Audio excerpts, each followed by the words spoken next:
question?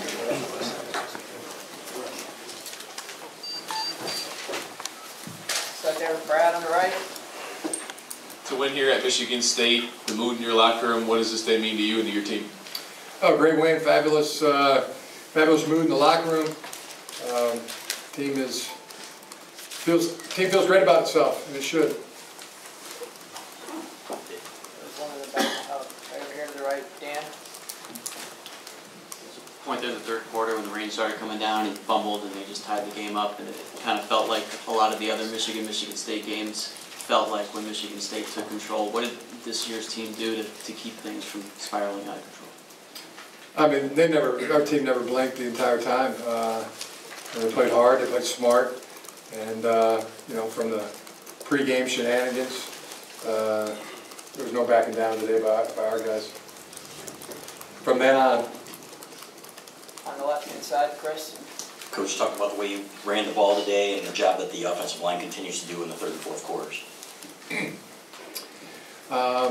Yeah, it was a tremendous job. I mean, it starts with keeping the ball for 41 minutes, and that's quite an accomplishment, and it's an offensive accomplishment and a defensive accomplishment. Our defense was lights out today, holding an opponent to 91 yards of total offense, and they were 0 for 12 on third down conversions. I mean, that's the kind of statistics you dream. That's a dream game. So, and then offensively, I mean, against a highly ranked running defense, I mean, our guys didn't back down. They just kept pounding and got the job done. Jim, what do you do when you have to stop a game for an hour? You know, such a big game that relies on emotion all week long, and then you got to kick it back an hour. Are you prepared for that? Do you have an approach for what you're going to do during that hour when you're with the team? Yeah, we just come in. First thing I let them know is how long they had to just get there, relax your mind, and I thought that would be about 45, 50 minutes, and then we'd have 10 minutes to meet back up and with the coaches before we went out. 15 minutes before we went back out, we had a meeting there. All through the time we were doing soft tissue and all that available to be able to stretch and roll out, but mostly just wanted our guys to kind of clear the minds for that 45 minutes, and knew what we do when we went back on the field. We had a routine to get limbered back up and got the arms loose and the legs loose, and that was the plan.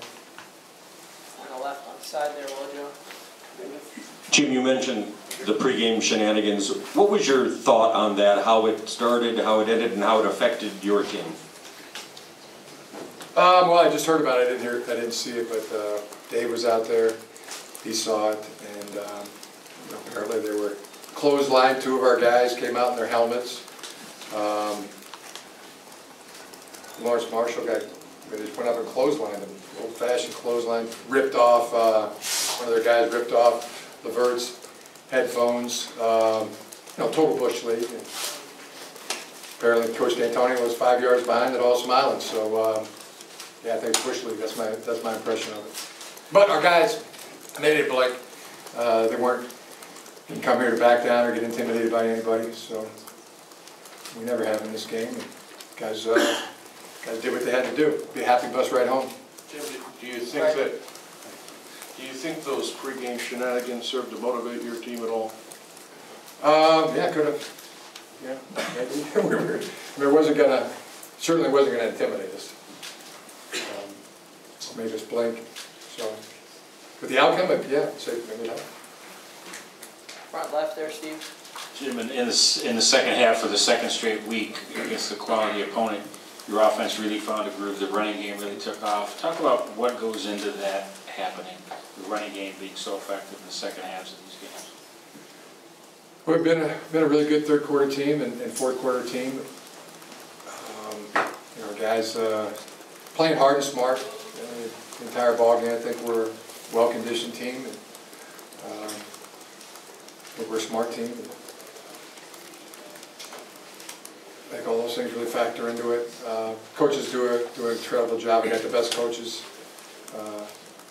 offense, defense, special teams coaches. Really proud of our guys, everything they've accomplished since we've been here, and made good adjustments. And we found some things that you know, that we could attack them with, and they weren't adjusting to. So you know, kept coming back to those. Front right here, Larry. Coach, can you share your thoughts on two plays from Shea, the touchdown pass to Donovan, and then the fourth down keeper?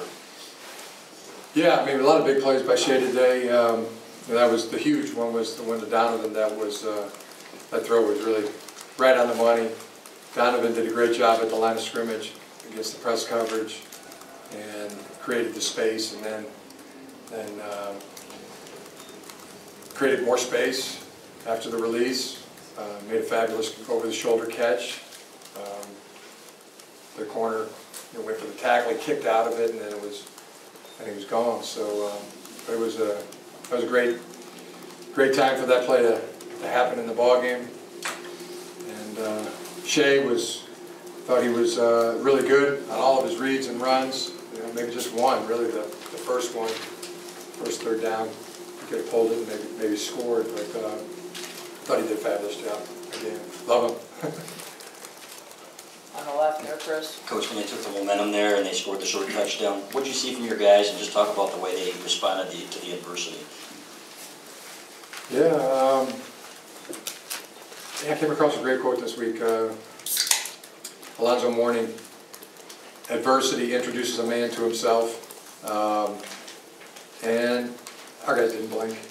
You know, we got tough, smart, good guys. So, and just, it was onward, you know. Tough set of circumstances, but came right back and answered. In the front here, Adam. Jim, the team win obviously, but what does this game say about Shea? He's your second quarterback since you've been at Michigan, to his first try to beat Michigan State on the road. Only a handful of Michigan quarterbacks in recent history to beat Michigan State on his first try. What does this game say about Shea Patterson? A lot. I mean, he's a great player. Love him as a competitor. Love his talent. You know, just keeps amping it up.